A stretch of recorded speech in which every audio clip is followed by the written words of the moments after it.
Add news to your team site to keep everyone informed, or remove a post to manage content. From your team site, select Add.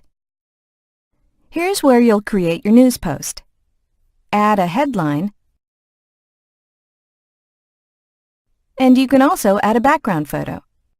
To put one in, select Add Image, go to where your picture is, select it, and then select Open. To set the photo's focus point, select it, and then drag up or down to position it. Next, select the plus sign to add a section or web part in your post. Select a web part to use. We'll select text for now. Type in what you want. When you're done, select Publish, and then select Home to see the news post on the team site. You'll also see the post on your SharePoint homepage. It may take some time for it to appear here.